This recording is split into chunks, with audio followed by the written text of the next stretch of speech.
Hi నమస్తే. ఈ సాయంకాలం మేము ఒక ఫ్రై అటుకులు చూపిస్తున్నామండి. మీరు కూడా చూడమని ఒకసారి రిక్వెస్ట్ చేస్తున్నానండి. కావాల్సిన ఐటమ్స్ అండి,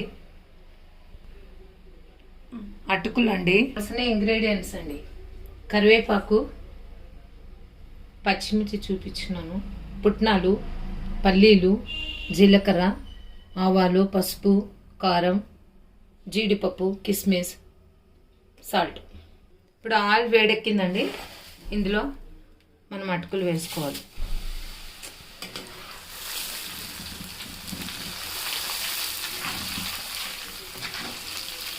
చూడండి, ఇలా రావాలి. వేడిగా ఉంటే, ఆయిల్ ఎక్కువ వేడి ఉంటే అటుకులు కూడా మంచిగా వెయిట్ ఉండవండి, చక్కగా అవుతాయి. అటుకులన్నీ కంప్లీట్గా ఫ్రై అయినాయండి. ఆయిల్ హీట్ ఎక్కువ ఉన్నప్పుడే మీరు అటుకులు వేయండి. సిమ్లో పెట్టి చేస్తే అవి పొంగవండి. ఆయిల్ మంచిగా హీట్ అవ్వాలి, అప్పుడైతేనే ఇవి ఫ్రెష్ మంచిగా వస్తాయి, వెయిట్ ఉండవు, ఇట్లా క్రిస్పీ టైప్ వస్తుంది. ఇప్పుడు పచ్చిమిర్చి వేయాలండి. పచ్చిమిర్చి వేసి కొంచెం సాల్ట్ వేయాలండి.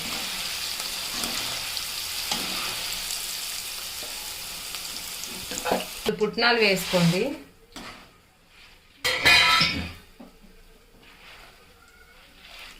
ఇవి కూడా లైట్గా అండి, ఆల్రెడీ ఇవి రోస్టెడే కదా, మనం లైట్గా ఫ్రై చేయాలి. కొంచెం ఇంకా అది బ్రౌన్గా రాకముందే తీసేయండి, లేకపోతే మాడిపోతుంది. ఈ విధంగా రావాలండి. ఈ విధంగా వచ్చిన తర్వాత మళ్ళీ మీరు స్టవ్ సిమ్ చేసుకోండి, ఇవన్నీ తీసేసుకోండి, మళ్ళీ లేవండి.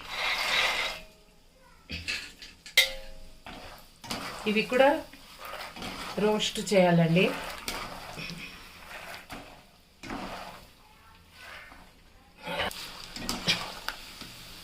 చేసుకోండి, ఇలా ఫ్రై చేసుకోండి. ఇలా వస్తే చాలు, మరి ఎక్కువసేపు పెడితే మాడిపోతుంది. తర్వాత కిస్మిస్, జీడిపప్పు అండి, వీటిని ఇలా పెట్టుకోండి. ఇలా పెట్టుకుని ఇలా చేసుకోండి.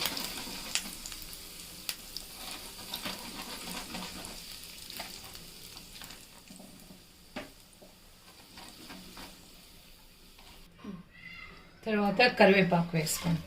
ఇది కడిగి ఆరబెట్టినానండి నేనైతే, మీరు కూడా కడిగి ఆరబెట్టి వేయండి. మీరు కరివేపాకు ఎంత వేసుకుంటే అంత టేస్ట్ అండి, ఎందుకంటే ఈ ఫ్రై ఉంటుంది కదా. కరివేపాకు కూడా తింటే కూడా చాలా మంచిది కదండి. అందుకే నేనైతే ఇందులో వచ్చేసి ఎక్కువ ఉంటేనే టేస్ట్ అండి, కరివేపాకే ఎక్కువ ఉండాలి. ఫ్రై చేయాలండి, ఇలాగే ఉండాలి, గ్రీన్గానే ఉండాలి. ఇప్పుడు ఒక్క స్పూన్ అంతా ఆయిల్ వేసుకోండి. కడాయిలో ఆయిల్ అంతా తీసేసి, ఆ డస్ట్ అంతా తీసిన తర్వాత మరి ఒక స్పూన్ ఆయిల్ వేసుకోండి. దాంట్లో వచ్చి కొంచెం ఆవాలండి, అది చిటపటలు ఆడుతున్నప్పుడు కొంచెం జీలకర్ర వేసుకోవాలి. జీలకర్ర వేయండి, కొంచెమే వేయండి, కొంచెమే అండి. తర్వాత ఎండుమిర్చి వేసుకోండి, ఒక 5 తీసుకోండి, 5.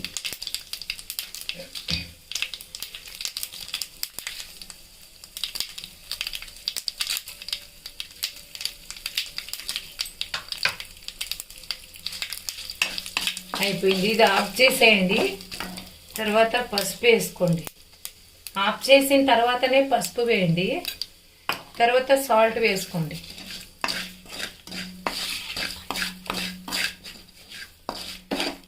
కొంచెం వేసుకోండి, కొంచెం చక్కెర వేసుకోండి.